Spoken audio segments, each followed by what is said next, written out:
રચનામાં, આયોજનમાં એ મને અહીં તમારી મધ્ય દોરી લાવ્યા.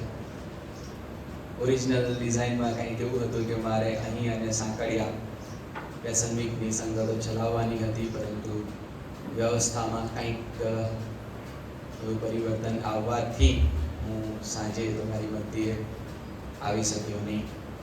પરંતુ પ્રભુની ઈચ્છા હતી કે હું તમારી મધ્યે આવું, માટે કંઈક રીતે આ વ્યવસ્થા થઈ અને આજે પ્રભુ મને તમારી મધ્યે લાવ્યા છે, તમારી મધ્યે ઊભો કર્યો છે. ત્યારે પ્રભુના નામે ધન્યવાદ આપું છું, પ્રભુનો આભાર જ માનું છું. સાથે તમે જે પ્રેમથી મારો આવકાર કર્યો, મંડળી તરીકે કર્યો, સાથે યુથે અલગથી કર્યો, આ બધી બાબતોની પણ નોંધ લેતા હૃદયના ઊંડાણથી તમારો આભાર જ માનું છું. આવો આ સમયે આપણે પ્રભુના વચન તરફ જઈએ, પ્રભુની કૃપા માંગીએ, પ્રાર્થનામાં જોડાઈએ. માણસ તે કોણ કે તું તેનું સ્મરણ કરે, અને મનુષ્ય પુત્ર કોણ કે તું તેની મુલાકાત લે. હા પ્રભુ, તમારા પ્રેમે કરીને, તમારી કૃપાએ કરીને આજે સવારે તમે અમારું સ્મરણ કર્યું છે, અમે અમારી મુલાકાત લીધી છે, અને આજનો સવારનો આશીર્વાદ પ્રભુ તમે અમને આપ્યો છે. અમે તમારો આભાર જ માનીએ છીએ. તમારા ઘરમાં તમે અમને લાવ્યા, અમારા હૃદયો તમારી આગળ ખોલવાને માટે, ખાલી કરવાને માટે તમારી કૃપા આપી. પ્રાર્થનાનો ધૂપ સળગાવવાને માટે તમે મારી સહાય કરી, અને આ પળે ફરીની એક વખત પ્રભુ તમારા સ્વભાવ પ્રમાણે તમે અમારી સાથે બોલવાને જઈ રહ્યા છો, વાત કરવાને જઈ રહ્યા છો. ત્યારે પ્રભુ આ પવિત્ર પળને માટે અમે તમારો આભાર જ માનીએ છીએ. પ્રભુ દયા કરો, તમારો આત્મા પરાક્રમ સહિત આ જગા પર તમે રેડી કરો. અમારા હૃદયોને તમે સ્પર્શ કરો, અને અમારા હૃદય પટ ઉપર પ્રભુ આજે સવારે તમે તમારા નિયમની કોતરણી કરો, અને આજ્ઞાની આધીનતામાં અને આત્માના આચ્છાદન હેઠળ ચાલવાને માટે, રહેવાને માટે, જીવવાને માટે પ્રભુ આજે સવારે તમે અમારા હૃદયોને તૈયાર કરો. એવી કૃપા અમે તમારી પાસે માંગીએ છીએ. તમારી કૃપા માંગતા પ્રાર્થના પ્રભુ ઈસુ ખ્રિસ્તના નામમાં સાંભળો અને માન્ય કરો બાપ.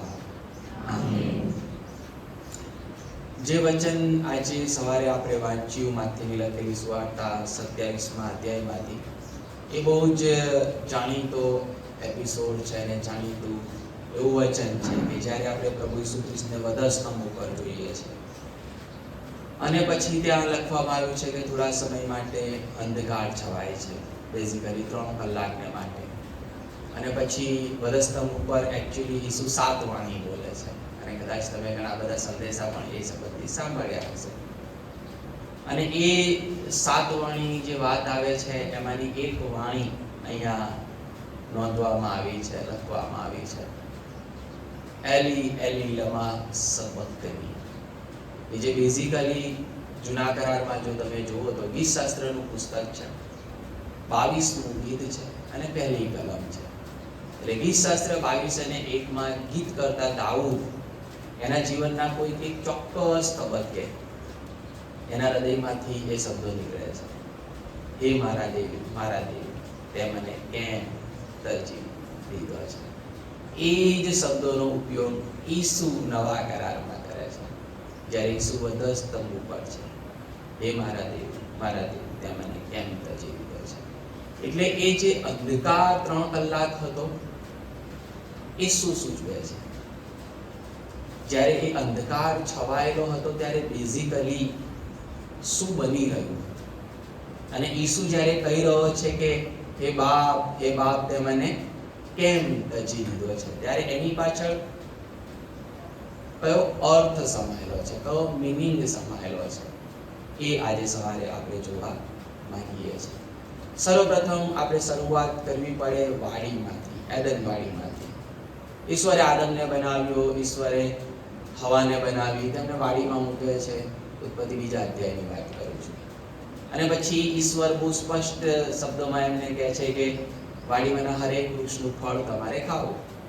પણ ઈશ્વર આજ્ઞા આપે છે, આદેશ આપે છે કે વાડીની મધ્યે ભલું ભૂંડું જાણનારું જે વૃક્ષ છે એનું ફળ તમારે ખાવું નહીં. અને પછી પ્રભુ કહે છે કે જે દિવસે તમે ખાશો તે દિવસે જ તમે મરશો જ મરશો. અને પછી આપણે જાણીએ છીએ કે શેતાન આવે છે, આદમ હવાનું પરીક્ષણ થાય છે, અને પછી એ પરીક્ષણમાં એ લોકો પડે છે અને એ ફળ તોડીને ખાય છે.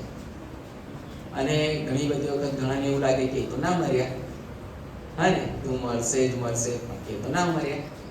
ના, એકચ્યુઅલી એ જ સમયે એમનું મરણ થઈ ગયું હતું. આત્મિક મરણની વાત છે. શું છે બેઝિકલી આત્મિક મરણ શું છે? આત્મિક મરણ એટલે કે ઈશ્વર સાથેનો સંબંધ તૂટવો, ઈશ્વર વિહોણા થવું, ઈશ્વર વગર થવું, ઈશ્વરથી દૂર ચાલ્યા જવું, એ જે બાબત છે એ છે આત્મિક મરણ. અને અહીં આપણે વાડીમાં જોઈએ છે કે જ્યારે આદમ અને હવા પાપ કરે છે, પછી ઈશ્વર મુલાકાતે આવે છે, વાતચીત થાય છે, અને પછી છેવટે આપણે જાણીએ છીએ કે આદમ અને હવાને વાડીની બહાર કાઢી નાખવામાં આવે છે. ત્યાં આપણે જોઈએ છીએ કે ઈશ્વરનો માણસ સાથેનો સંબંધ તૂટી જાય છે. ત્રીજા અધ્યાય પહેલા જો આપણે જોઈએ તો દરરોજ ઠંડા પહોરે ઈશ્વર આવે છે, આદમ હવાની સાથે એ સંગત થાય છે, એ મુલાકાત થાય છે, મોઢા મોઢ વ્યવહાર થાય છે.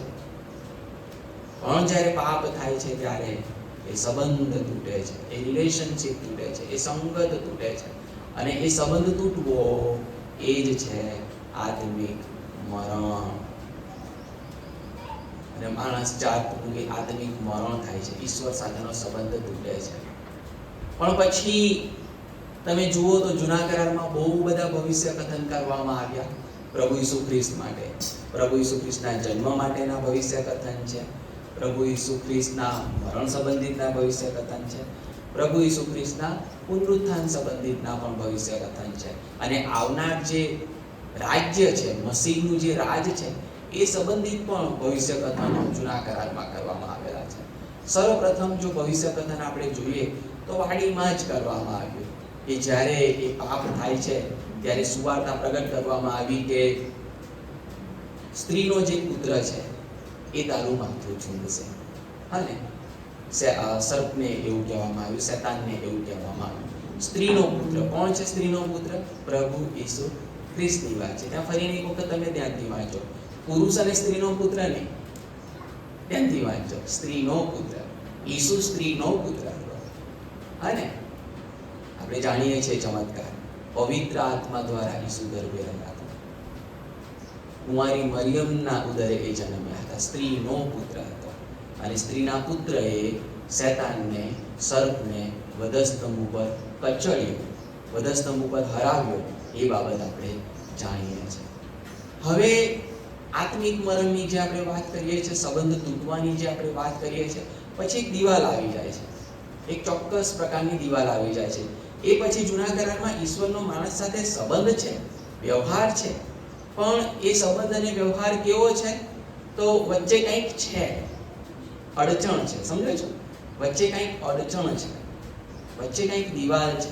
અને એનું જો બેસ્ટ ઉદાહરણ તમારે જોવું હોય તો મુલાકાત મંડપની વ્યવસ્થા કે પછી મંદિરની વ્યવસ્થા. ખ્યાલ છે ને, મુલાકાત મંડપ કે મંદિરની વ્યવસ્થા કેવી હતી? બેઝિકલી એમાં 3 વિભાગ હતા. સર્વપ્રથમ બહારનું આંગણું, ત્યારબાદ મંદિરમાં આવવાની વાત, અને મંદિરમાં 2 વિભાગ. અને જે આ તરફનો છે એને પવિત્ર સ્થાન કહેવામાં આવે, અને જે કદાચ પુલપીટનો અત્યારે આપણે કહીએ છીએ એ ભાગને પરમ પવિત્ર સ્થાન કહેવામાં આવે. હવે તમે બાઇબલમાં વાંચ્યું જ છે કે પરમ પવિત્ર સ્થાનમાં વર્ષમાં એક વખત કેવળ પ્રમુખ યાજક પ્રવેશ કરી શકે. વર્ષમાં એક જ વખત. એ પ્રાયશ્ચિતનો જે દિવસ આવતો હતો એ દિવસે કેવળ પ્રમુખ યાજક પરમ પવિત્ર સ્થાનમાં પ્રવેશ કરી શકે. અને એ પણ શાના માટે? પ્રાયશ્ચિતના માટે. સમજો છો ને? પાપની કબૂલાતના ભાગરૂપે, એટલે પાપ કબૂલાતની પ્રાર્થના ઓફર કરવાને માટે વર્ષમાં એક વખત પ્રમુખ યાજક પરમ પવિત્ર સ્થાનમાં આવતા. બાકી લોકોની જે વાત કરીએ તો ત્યાં દિવાલ છે, ત્યાં અડચણ છે, ત્યાં પડદો છે. એટલે કે ઈશ્વરે માણસ જાત સાથે વ્યવહાર તો કર્યો, પણ એ વ્યવહાર કેવો છે? લિમિટેડ છે.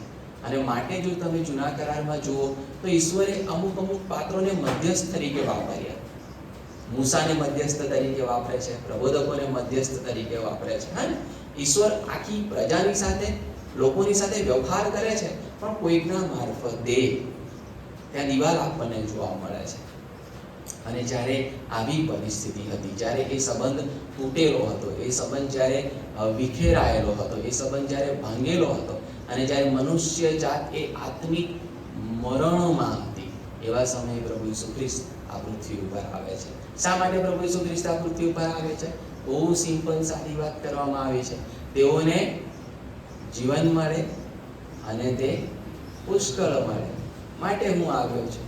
એનો અર્થ કે આપણે મુયેલા હતા, આત્મિક રીતે આપણે મુયેલા હતા, આપણે સજીવન થઈએ, આપણને જીવન મળે, આપણને પુષ્કળ જીવન મળે. શું છે પુષ્કળ જીવન? ઈશ્વર સાથેનો સંબંધ. ઈશ્વર સાથેના સંબંધમાં આપણી પુનઃ સ્થાપના થાય માટે ઈસુ આ પૃથ્વી ઉપર આવે છે. અને હવે જે શાસ્ત્ર વાંચન આપણે વાંચ્યું ત્યાં આપણે આવીએ કે વધસ્તંભ ઉપર બેઝિકલી થાય છે શું? જ્યારે પ્રભુ ઈસુ ખ્રિસ્ત વધસ્તંભ ઉપર છે ત્યારે આપણે વાંચ્યું કે 3 કલાક સુધી ઘોર અંધકાર છાપે છે. શું સૂચવે છે? શું થઈ રહ્યું હતું એ 3 કલાક દરમિયાન? બેઝિકલી શું થઈ રહ્યું હતું? કદાચ લોકોને નહોતી ખબર શું થઈ રહ્યું છે, પણ આત્મિક દુનિયામાં કંઈક થઈ રહ્યું હતું. પિતા અને પુત્રની વચ્ચે કંઈક થઈ રહ્યું હતું. જૂના કરારમાં જો તમે વાંચો તો તમને ખ્યાલ આવશે કે ખાસ કરીને મૂસાના પ્રકરણમાં તમે વાંચો, મૂસાના ચેપ્ટરમાં તમે વાંચો, એપિસોડમાં તમે વાંચો તો ઈશ્વર વારંવાર મુલાકાત લે છે સિનાઈ ઉપર. અને જ્યારે ઈશ્વર મુલાકાત લે છે ને સિનાઈ ઉપર, ત્યારે તમે એક વાત નોંધી કે વાદળ આવે છે, ધુમાડો થાય છે, અને પછી ગાઢ અંધકાર. લખ્યું છે ત્યાં, વાંચો તમે, ગાઢ અંધકાર. અને એ ગાઢ અંધકારમાં યહોવા મૂસાને બોલાવે છે. આખી પ્રજા તળેટીમાં છે, બહાર છે, પણ એ ગાઢ અંધકારમાં ઈશ્વર મૂસાને બોલાવે છે. અને પછી ત્યાં ઈશ્વર અને મૂસાની સાથે ગાઢ અંધકારમાં મુલાકાત થાય છે, મીટિંગ થાય છે, સંગત થાય છે, અને બંનેની વચ્ચે વાતચીત થાય છે. ક્યારેક એ ગાઢ અંધકારમાં ઈશ્વર મૂસાને 10 આજ્ઞાઓ આપે છે. ક્યારેક એને મુલાકાત મંડપ કેવી રીતે બાંધવો એની માહિતી આપે છે. ક્યારેક ઇસ્રાયેલ પ્રજા પાપ કરે છે તો મૂસા ગાઢ અંધકારમાં જાય છે અને યહોવાની પાસે જઈને મધ્યસ્થી કરે છે કે જેથી કરીને પ્રજાને શિક્ષા ન થાય. એટલે કે ગાઢ અંધકાર શું બતાવે છે? હું જે કહેવા માંગુ છું, ઈશ્વરની હાજરી. ઈશ્વર ગાઢ અંધકારમાં, જૂના કરારમાં આપણે જોઈએ છે કે ઇસ્રાયેલ પ્રજાની મુલાકાત લે છે. બાઇબલમાં ઘણી બધી કલમો છે, આશા રાખું કે તમે વાંચી હશે. શું લખ્યું છે ત્યાં? કે ઈશ્વર પ્રકાશોનો પિતા છે. ખ્યાલ છે? ઈશ્વર તો પોતે પ્રકાશ છે. અને પછી લખ્યું છે એ ગાઢ અંધકારથી પોતાને ઢાંકે છે. વાંચી છે કલમ? ઈશ્વર પ્રકાશોનો પિતા છે. કહે છે કે એના ફરવાથી પડતો પડછાયો પણ નથી. વિચારજો, અદ્ભુત છે. અને પ્રકાશોનો પિતા પોતાને અંધકારથી ઢાંકે છે. અને સિનાઈ ઉપર વારંવાર એવું બને છે, અંધકાર આવે છે, વાદળ આવે છે, ધુમાડો થાય છે, અને એ ગાઢ અંધકારમાં યહોવા મૂસાની સાથે મુલાકાત કરે છે. નવા કરારમાં જ્યારે અહીં કહેવામાં આવ્યું છે 3 કલાક સુધી અંધારું હતું, ઘોર અંધકાર હતો, ઇટ મીન્સ કંઈક ગજબનું થઈ રહ્યું હતું. એટલે કે પિતા અને પુત્રની મુલાકાત થઈ રહી હતી. પિતા અને પુત્ર વચ્ચે કોમ્યુનિકેશન થઈ રહ્યું હતું, એ કમ્યુનિયન થઈ રહ્યું હતું, એ વાણી વ્યવહાર થઈ રહ્યો હતો. અને જાણો છો એ વાણી વ્યવહાર નો વિષય કયો હતો? પાપ કબૂલાત. તમારા ને મારા પાપોને માટે ઈસુ એ સમયમાં પિતાની આગળ મધ્યસ્થી કરે છે. તમને ને મને પાપોની માફી મળે માટે ઈસુ પુત્ર તરીકે પિતાની આગળ આપણા પાપોને પોતાના સિર પર લે છે. ખ્યાલ છે ને? શું કહે છે યોહાન બાપ્તિસ્મી? જુઓ દેવનું હલવાન કે જે જગતનું પાપ હરણ કરે છે. ઈસુ વધસ્તંભ ઉપર જગતનું પાપ હરણ કરે છે, તમારું ને મારું પાપ હરણ કરે છે. અને પાપ હરણ કરીને, એટલે કે આખી દુનિયાનું પાપ પોતાના ઉપર લઈને ઈસુ વધસ્તંભ ઉપર છે અને પિતાની આગળ છે અને પિતાને ખાલી એટલું જ કહી રહ્યા છે કે આપણને માફી મળે, આપણને માફી મળે. અને એ મધ્યસ્થીનો સમય, એ પાપ કબૂલાતનો સમય એ બહુ ગજબનો હતો કે એક પળે ઈસુ બહુ એક્સ્ટ્રીમ લેવલના શબ્દોનો ઉપયોગ કરે છે. અને એ શબ્દો કયા છે? હે બાપ, હે બાપ, તે મને કેમ ત્યજી દીધો છે? સમજવાનો પ્રયત્ન કરજો. મધ્યસ્થી ચાલી રહી છે પિતા અને પુત્રની વચ્ચે. એ શબ્દો કયા છે આપણને નથી ખબર, કારણ કે નોંધાયેલા નથી. હા ને? પણ એ આત્મિક દુનિયામાં કંઈક થઈ રહ્યું હતું. એ 3 કલાક દરમિયાન પુત્ર વિનવી રહ્યો હતો પિતાને કે તમને ને મને પાપોની માફી મળે. પુત્ર આપણા માટે મધ્યસ્થી કરી રહ્યો હતો.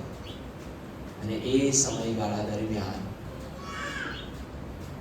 પિતા પુત્ર તરફથી પણ પોતાનું મુખ ફેરવી લે છે. પહેલી વખત એવું બન્યું. લખ્યું છે ને યોહાનની લખેલી સુવાર્તામાં, આદિએ શબ્દ હતો, શબ્દ એ અને એ જ શબ્દ એ દેવ હતો. એટલે એ શબ્દ કોણ છે? બેઝિકલી પ્રભુ ઈસુ ખ્રિસ્ત. પછી લખ્યું છે શબ્દ સદેહ થઈને, બરાબર ને? કોણ સદેહ થાય છે? શબ્દ સદેહ થાય છે. અને ઈસુ ખ્રિસ્તના રૂપમાં એ શબ્દ આપણી મધ્ય આવે છે. સમજવાનો પ્રયત્ન કરજો. ઈસુ તો આરંભથી છે અને આરંભથી પિતા અને પુત્રની વચ્ચે સંબંધ છે. જુઓ છો તમે, આદિ એ શબ્દ હતો, શબ્દ દેવની સંગાતે હતો. આદિથી, આરંભથી એ બંનેની વચ્ચે કેટલો ગાઢ સંબંધ હતો. ઈસુ ઇવન પૃથ્વી ઉપર આવે છે મનુષ્ય દેહે, ત્યારે પણ તમે જુઓ કે એ સંબંધ તો એઝ ઇટ ઇઝ જ રહે છે. હા ને? ઈસુ એમની સેવાની તૈયારી કરે, શરૂઆત કરે એ પહેલા 40 રાત અને દિવસ પિતા સાથે સમય વિતાવે છે અરણ્યમાં. અને સેવા દરમિયાન પણ આપણે જોઈએ કે વારંવાર ઈસુ શું કરે છે? એકાંતમાં ચાલ્યો જાય છે પ્રાર્થના કરવાની. વાંચ્યું છે ને તમે? અને કે ઈસુએ આખી રાત પ્રાર્થનામાં કાઢી અને કે એ ઉજ્જળ ઠેકાણે ચાલી ગયો. પિતા અને પુત્રનો સંબંધ. પણ એ એવી પળ આવી કે જ્યારે એ સંબંધમાં બ્રેક આવે છે. પિતા પુત્ર તરફથી મુખ ફેરવી લે છે અને ત્યારે પુત્ર પોકારે છે. કારની ચીજ છે, કારની ચીજ. ઈસુને શારીરિક પીડા એટલી ભારે નહોતી લાગી, અપમાન પણ એટલું ભારે નહોતું લાગ્યું. લોકો થૂક્યા, ઇટ્સ ઓકે, સમજવાનો પ્રયત્ન કરજો. ઓરડા માર્યા, ઇટ્સ ઓકે. ભાલો મારવામાં આવ્યો, ખીલા જડવામાં આવ્યા, પીડાકારક હતું, સમજવાનો પ્રયત્ન કરજો. પણ છતાં પણ ઈસુએ વેઠ્યું. પણ ઈસુ શું ના વેઠી શક્યા? જ્યારે પિતા પોતાનું મુખ ફેરવી લે છે, પહેલી વખત ઈસુ કારની ચીસ પાડે છે. હે બાપ, હે બાપ, તે મને કેમ ત્યજી દીધો છે? તે મને કેમ? શા માટે પિતાએ મુખ ફેરવી દીધું? બહુ સીધી સાદી ને સરળ વાત છે. ઈશ્વર પવિત્ર છે, સમજો છો? ઈશ્વર પવિત્ર છે, એ પાપ તરફ જોઈ શકતા નથી. અને વધસ્તંભ પર જ્યારે તમારો ને મારો પ્રભુ હતો, પાપ રહિત હતો, પણ એ પડે આખા જગતનું પાપ હરણ કરીને વધસ્તંભ ઉપર ઉભો હતો. અને માટે એ સમય પૂરતું પિતા પુત્રથી મુખ ફેરવી લે છે. પુત્ર એ સહન નથી કરી શકતો અને કહે છે કે હે બાપ, તે મને કેમ ત્યજી દીધો છે? તમારા ને મારા માટે હું જે કહેવા માંગુ છું, તમારું ને મારું પાપ પોતાના ખભા પર લીધું, પોતાના સિર પર લીધું. અને એ યાતનાઓમાંથી પુત્ર પસાર થયો. અને ક્લાઇમેક્સ જે કહેવાય કે પિતા અને પુત્રની વચ્ચે પણ અંદર આવતું આપણે વધસ્તંભ ઉપર જોઈએ છે. પુત્ર એ બધામાંથી પસાર થયો કેવળ તમારા ને મારા માટે, કે તમને ને મને પાપોની માફી મળી. અને વધસ્તંભ ઉપર પુત્ર શું કરી રહ્યો હતો? મેં જે પ્રમાણે કહ્યું તે પ્રમાણે મધ્યસ્થી કરી રહ્યો હતો, કે આપણું પિતાની સાથે સમાધાન થાય.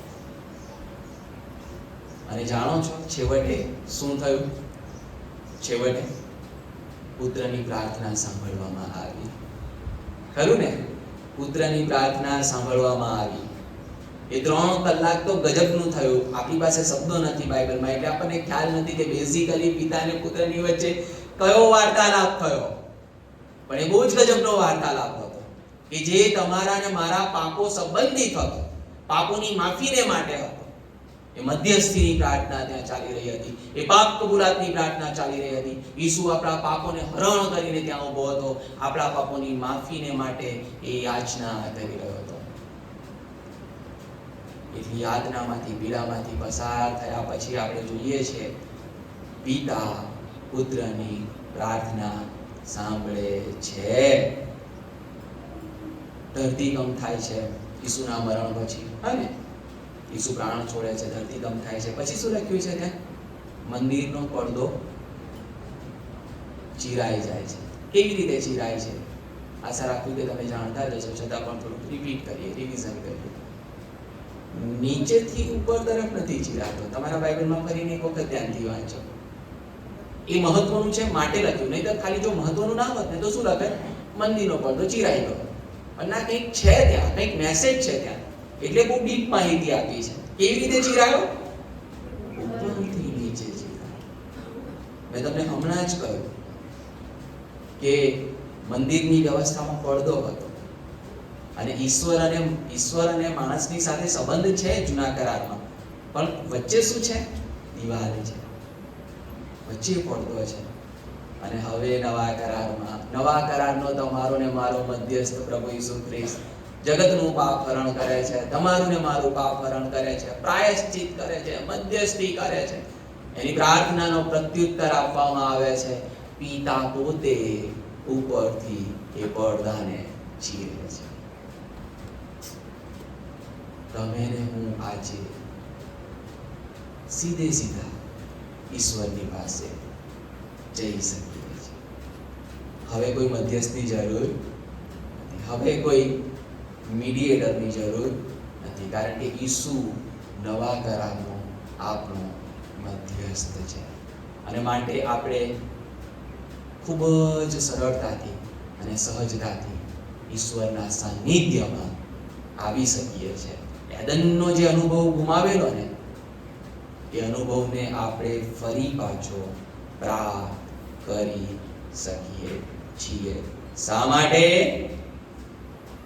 કારણ કે ઈસુએ આપણા માટે પ્રાયશ્ચિત કર્યું છે. ઈસુએ આપણું પિતાની સાથે સમાધાન કર્યું છે. ગુડ ફ્રાઈડેના આજના દિવસે આપણે ઈસુની યાતના અને ઈસુનું દુઃખ સહન એને ભાગોળવાને માટે અહીં એકઠા થયા છીએ. બરાબર ને? ઈસુ એ યાતનામાંથી પસાર થયો, એ દુઃખ સહનમાંથી પસાર થયો, પણ ચોક્કસ હેતુ માટે, કે તમે અને હું એદનનો એ અનુભવ પુનઃ પ્રાપ્ત કરીએ. અહીંયા બેઠા છીએ આજે, ઈસુના દુઃખ સહનને અને મરણને યાદ કરીએ છીએ, પણ જો એદનના અનુભવમાં પાછા ફર્યા નથી, સમજો છો? બધું ના કામનું છે. એક દિવસ પૂરતું ખાલી લાગણીશીલ થવાનું, મોં થોડું ઢીલું રાખવાનું, વિલાયેલું રાખવાનું, અને બીજા દિવસથી આપણા પાપોમાં ફરીને એક વખત રચ્યા થવાનું. ઈસુ એના માટે નથી આવ્યો. સમજો છો? તમારે ને મારે રડવાની જરૂર નથી. ઈસુએ રડી લીધું છે બારીમાં બહુ બધું. આગલી રાત્રે કદાચ તમે સંદેશો સાંભળ્યો હશે ગઈકાલે, પહાડ પરની વાડીમાં રાત્રે અંધારે પાપી કાચે રડતા ઘણી રાત કાઢી. આજે તો તમારે ને મારે આનંદ કરવાનો છે કે પડદો ચીરાઈ ગયો છે. આજે તો તમારે અને મારે આનંદ કરવાનો છે કે આપણે એદનનો આપણને વિઝા મળ્યો છે. સમજો છો? પણ જો આજે એદનમાં નથી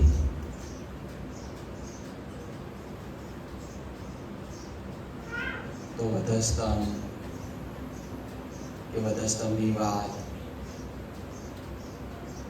તમારા મારા માટે અર્થકારક કે અસરકારક બનતી નથી.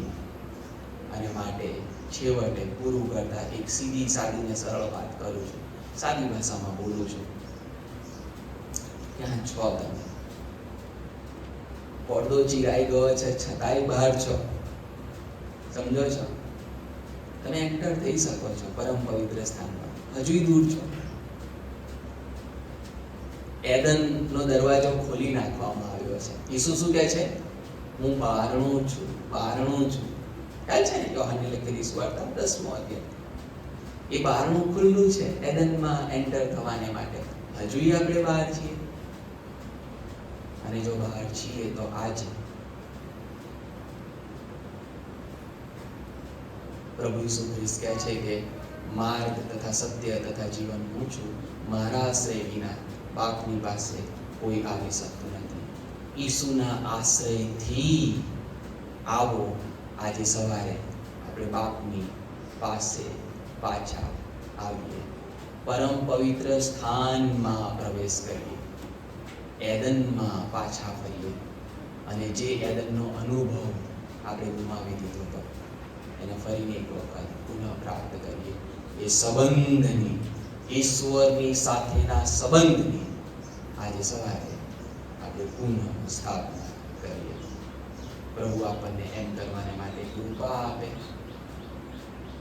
એમની સાથેના તૂટેલા સંબંધને ફરીને એક વખત બાંધવાને માટે, અને બાંધવાને માટે જ નહીં પણ દરરોજ એ સંબંધમાં ઊંડા ઉતરવાને માટે, એ સંબંધમાં મજબૂત થવાને માટે પ્રભુનો આત્મા હવે પછીના આપણા જીવનોમાં આપણને દોરવણી આપે, આપણને માર્ગદર્શન આપે, આપણને નવું સામર્થ્ય આપે, આપણને નવું પરાક્રમ આપે. એ જ મારા હૃદયની શુભેચ્છા અને પ્રાર્થના.